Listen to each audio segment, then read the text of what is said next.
Thank you, Paula, for those very kind words of introduction. And I want to begin by commending Avram Grengel. He is the role model of what leadership is all about here in South Africa or elsewhere. How long do you think we have? And the professional and lay leadership of the South African Zionist Federation, and that also the South African Board of Jewish Deputies, the UIA, the South African Union of Jewish Students. I just want to say that they represent, as they're called, biyachad, the coming together.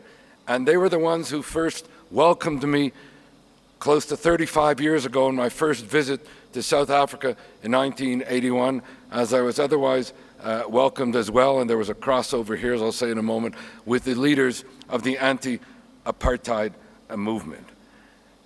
And I want to pay a special mention to the students who this week were on the front lines of the struggle for justice and against injustice.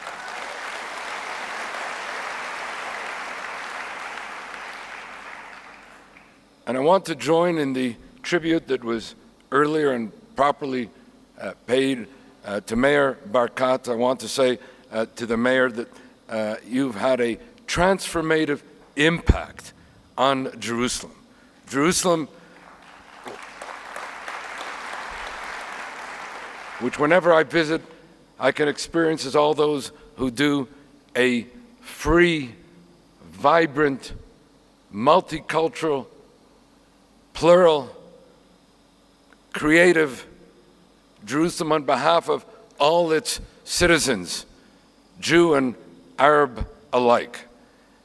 And to say as well to Natan Sharansky, you always were for me, as you have been not only for the Jewish people, but for the struggle for justice, international justice, globally.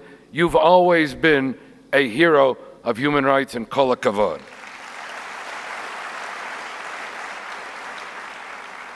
And a word of appreciation to my fellow parliamentarians, Professor Avishai Braverman, who's here from Israel, members of the South African Parliament earlier, speaking with members of the Democratic Alliance. Here too, it was their predecessors like Helen Sussman who first welcomed me here 35 years ago to the South African Parliament and to the anti-apartheid struggle. And I want to just remember, just very briefly, because I walked in this evening and I saw some veterans sitting here from that anti-apartheid struggle with whom we just lunched the other day, Jules and Selma Brody. They too were on the front lines then, as the students are today, in the anti-apartheid struggle.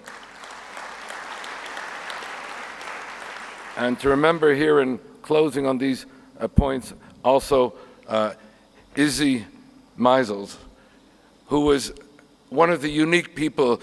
He was the one who brought me in to play a modest cameo role with regard to the defense of Nelson Mandela. But he was one of the unique people, one of the great lawyers for Mandela in the anti-apartheid struggle, and at the same time, one of the great leaders of South African Jewry. And I met his daughter here this evening, and I just want to say, Zichrono Livracha, a great leader for all of us.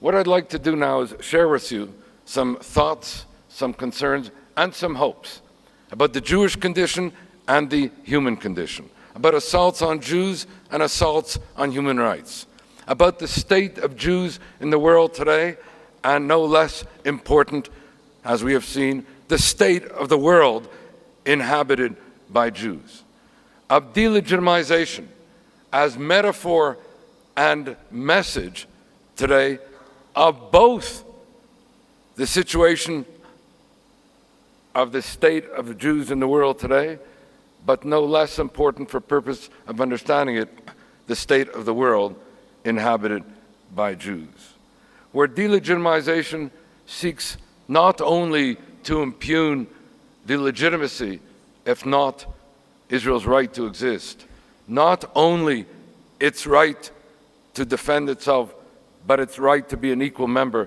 of the family of nations. but seeks to do so, and this is something that we may have been missing, seeks to do so by laundering that delegitimization under the universal public values, to therefore expose Israel, in their view, as the enemy of all that is good and the repository of all that is evil. And to launder, therefore, this delegitimization under these universal public values such as the protective cover of the United Nations, the authority of international law, the culture of human rights, the struggle against racism, all those things that people of justice and human rights embrace, and to try to demonstrate that Israel is, in fact, the enemy of all that is good here. Let me say that despite the attention that delegitimization now enjoys, it's not a new phenomenon. It began with the establishment of the State of Israel, when Israel was spoken of then as an original sin. It found expression in the run-up to the Six-Day War, and I recall it then. I was a student at the Hebrew University of Jerusalem, where Israel was held out to be a congenital act of aggression. It wasn't what Israel did that was the problem. It was the fact that Israel existed that was the problem. And it all found institutional, international, and juridical expression. This was the beginning of the laundering process. In the United Nations Zionism is Racism resolution, it's now entering the 40th anniversary year of that resolution, which the late U.S. Senator Daniel Moynihan summed up when he said that it gave the abomination of anti-Semitism the appearance of international legal sanction. And as it was some 40 years ago, something else was going on, and we did not appreciate how this would intersect with the laundering of delegitimization. I'm speaking of the beginning of the human rights revolution. 40 years ago, of the Helsinki Final Act, which became the linchpin of the struggle for Soviet Jewry. In fact, Anatoly Sharansky was jailed in part because he supported this great human rights document. As Andrei Sakharov said, the Helsinki Final Act is our human rights manifesto. The Soviet Union has turned it into a prosecutor's club. And speaking of the international human rights revolution 40 years ago, former U.S. Congressman Robert Drinan, a hero of that revolution as well, said that the elevation of human rights into an international juridical norm was the most dramatic development in the history of contemporary jurisprudence.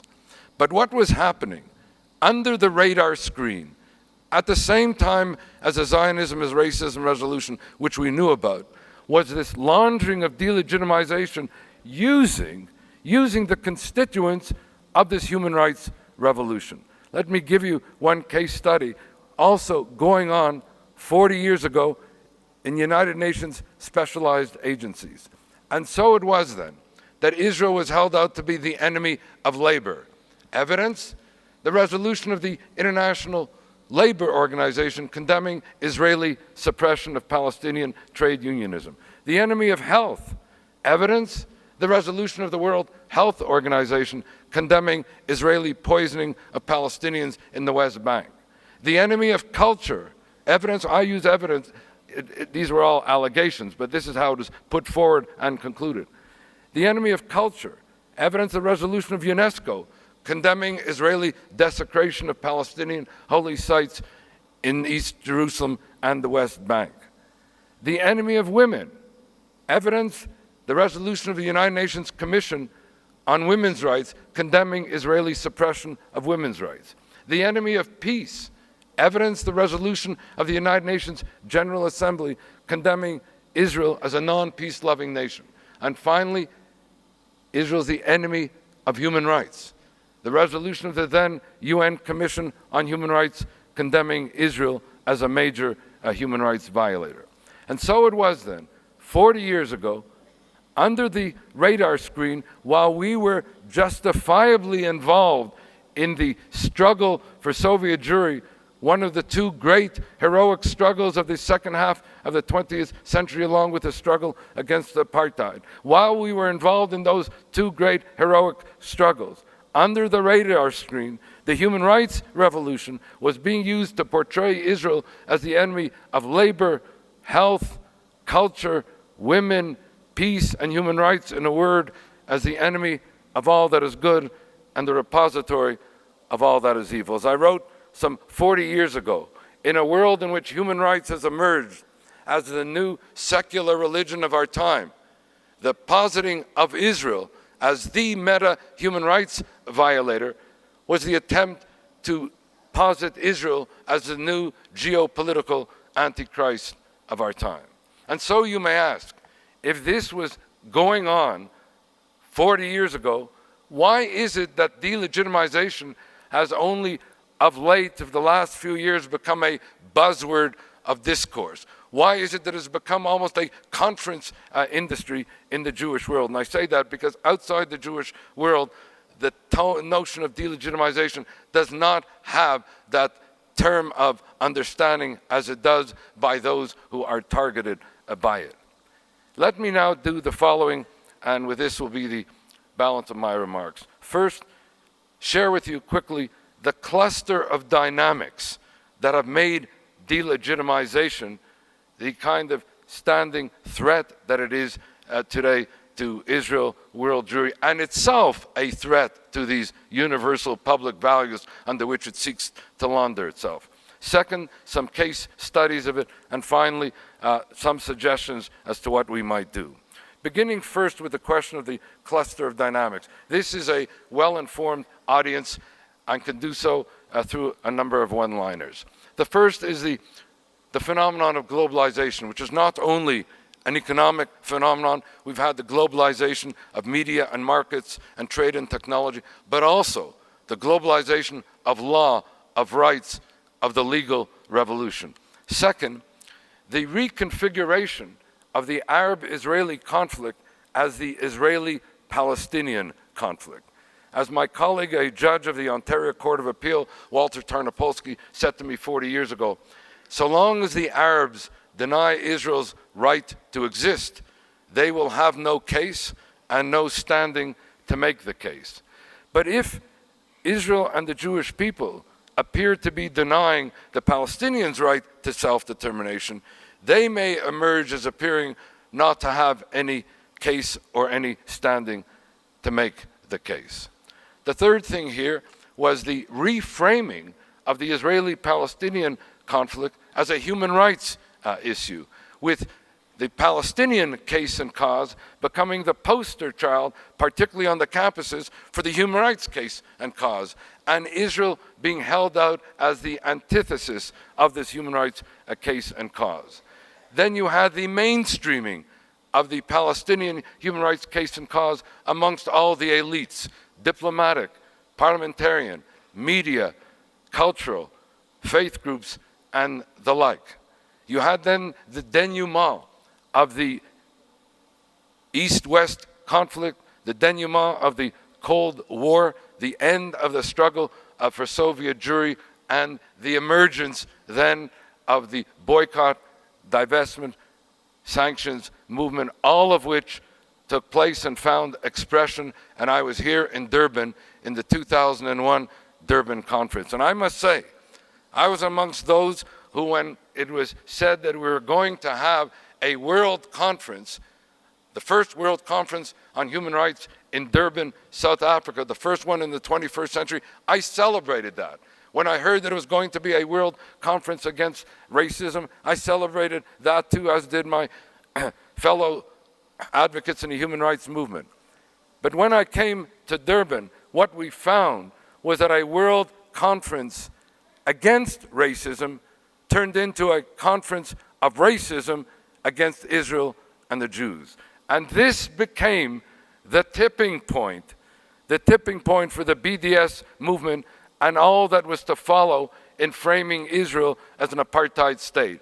And I can still hear in my mind's eye, the marching in the streets of Durban, the chanting, which went as follows: that the struggle against racism in the 20th century required the dismantling of South Africa as an apartheid state, and the struggle against racism in the 21st century requires the dismantling of Israel as an apartheid state. And so the tipping point, and so the Israel apartheid movement, BDS, the delegitimization, the laundering of delegitimization, began in its manifest expression. And so I move now to some very quick case studies of the laundering, I said, under the 4 universal values. And I'll give you only one example of each for reasons of time. The laundering under the protective cover of the United Nations. I don't know if we appreciate that for every year, as part of an annual ritual, there are some 20 resolutions of condemnation against one member state of the United Nations, Israel, and 4 resolutions against the rest of the members of the international community combined. Singling out one member state for discriminatory indictment while giving the major human rights violators, be they China, Russia, Sudan, etc., exculpatory immunity. The second one, the laundering under the authority of the United Nations. Under the authority of the United Nations, but the protective cover of international law. Let me give you one example. And it occurred on December 17th this year, 2014, where the contracting parties to the Geneva Convention, which is the repository of international humanitarian law, convened for only the 3rd time in the last 50 years to put one state in the docket. That state was not Sudan. That state was not Iran. That state was Israel. And I might add that the only state put in the docket 3 times in the last 50 years was this same Israel, thereby the laundering of delegitimization, as you can see, being prejudicial, in fact, to the authority of international law. The third is the laundering of it under the culture of human rights, where the UN Council on Human Rights held out to be the standard setter for international law, whose jurisprudence is taught in the law schools across the world, but where it is not mentioned that 40% of its resolutions of condemnation single out one member state, yes, Israel. That 50% of its emergency special sessions are called to indict one member state, yes, Israel. That the resolution under which the Goldstone Commission was created, the resolution under which the Shaibas Commissionalities resigned that was created, was a mandate pursuant to this same UN Human Rights Council. And I have to tell you, the commission that is going to be reporting next week with regard to Operation Protective Edge, the resolution establishing the Shaibas Commission of Inquiry, in the resolution itself, identified, in their words, 18 situations of Israeli criminality. There was no reference at all to Hamas, a predetermination of Israeli guilt, an Alice in Wonderland situation where the conviction and the sentence are secured even before the investigation began, as it was with the Goldstone Commission, and as we should remember when they report in a week or 10 days how this began. Tainted, fatally flawed at the core. And I have to tell you that as someone who's appeared before that UN Human Rights Council, you may not appreciate this, but every single meeting of that council, every meeting, has an agenda item 7 which says Israeli human rights violations in the occupied Palestinian territories. And agenda item 8, human rights violations in the rest of the world. So there is a country-specific indictment for one state singled out at every meeting before the hearings begin. And finally, and perhaps most perniciously, the laundering of this delegitimization under the struggle against racism. Let's face it, the worst thing that you can say about anyone in the world is to call them a racist. The very label supplies the indictment. No further proof is presumably required. And if any further proof is required, as in the case of Israel, what you do is accuse Israel of the two great evils of the second half of the 20th century, the two great evils of the 20th century, namely apartheid and Nazism. And this is not done by accident. Let's face it, apartheid is defined in international law as a crime against humanity. If you say that Israel is an apartheid state, then you are saying Israel is a crime against humanity. If it is a crime against humanity, then it has no right to be. If it has no right to be, it must be dismantled. And if that is not enough, then you say that Israel is a Nazi state. Not only does it have no right to be, but we have an obligation to make sure that it has no right to be. And to tell you how this kind of laundering of delegitimization is working, in a poll of November 2013 of 8 European countries with hundreds of millions of citizens, 40% of them, when asked the question, do you believe that Israel is treating the Palestinians the way the Nazis treated the Jews? 40% answered yes. And so let me close by just making reference to 3 things that we can do. And I want to say the first thing is that we have to take back the narrative, like the students in South Africa did this week in Israel Apartheid Week. To take back the narrative, to leave the docket of the accused, to become the plaintiff, to become the claimant, to become the advocate in a just cause. One of the first things we need to do is to reframe the whole paradigm, the false paradigm of the Israeli-Arab-Palestinian conflict. The conventional paradigm, as it is now held out to be, is that the Israeli-Palestinian conflict is the source of all conflict in the Middle East and beyond, that the occupation is the source of the Israeli-Palestinian conflict, and apartheid Israel is the source of the occupation and all the problems of the Middle East and beyond. We have to turn it around and make it clear that it is the Arab tyrannies and radical Islam that are the source of all conflict in the Middle East and beyond. That it is the denial of Israel's right to exist as a Jewish state in any borders. That is the real apartheid. And when you have a human rights violator state and global threat like Iran, and its proxies like Hamas and Hezbollah, where Hamas's charter publicly calls for the destruction of Israel and the killing of Jews. When I say that, you know that. But if you read the charter itself, you will see it has all the classic anti-Semitic tropes, where the Jews, not just Israel, Jews are held to be responsible for the French Revolution, the First World War, the Second World War, the League of Nations, the United Nations, in a word as this Hamas charter put it, for all the evils in the world. And so we have to say, when Iran and Hamas and Hezbollah publicly call for the destruction of Israel and the killing of Jews wherever they may be, this is a murderous criminal apartheid, and the world has an obligation to stand up against this contemporary criminal apartheid today.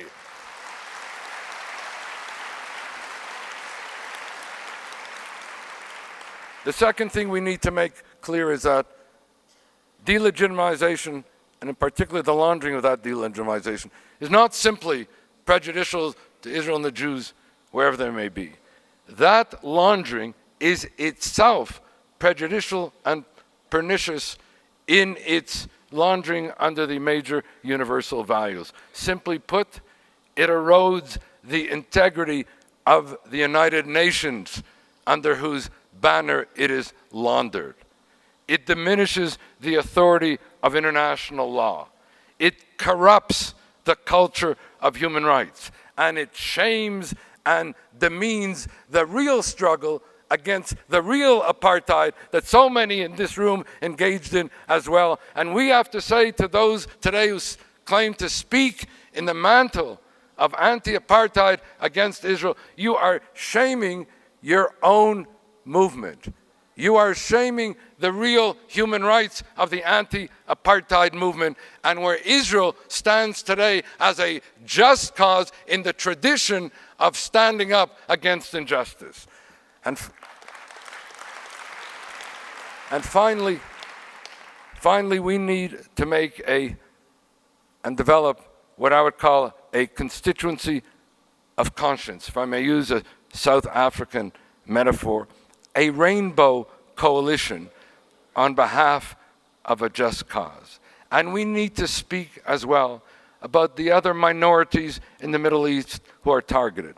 Speak up on behalf of the Christians. Speak up on behalf of the Yazidis, who I met with recently in Canada, whose pain and plight needs to not only be better known, but with whom we have to stand together in solidarity with them.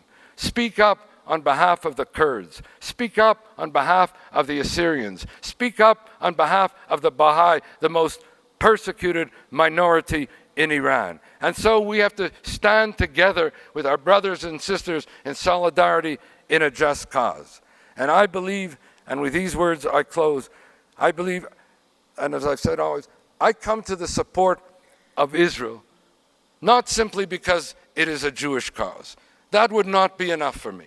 I come to the support of Israel, as I believe we do in this room, because I believe profoundly that with all the imperfections that Israel may have, like any other democracy, because I believe profoundly that it is a just cause. And if it is a just cause, then it deserves the support of men and women of goodwill everywhere in this world on behalf of that just cause. And as we know,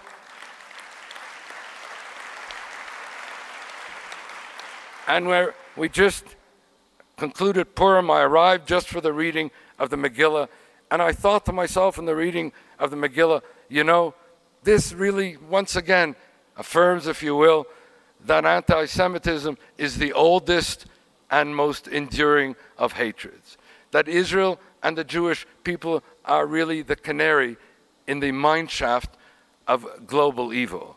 But I also know what happened since Purim, what happened to Jewish history, how we have served as an antidote to that global evil. And we can say in the spirit of Purim, and we can say now in the spirit of the Sedra today, not only of Zachor, but in terms of the beams of light that Moses emitted when he came down from the mountain, we can say together, the end of the day, Netzach Yisrael lo yishaker. The struggle for peace and justice will persevere. Am Yisrael Chai.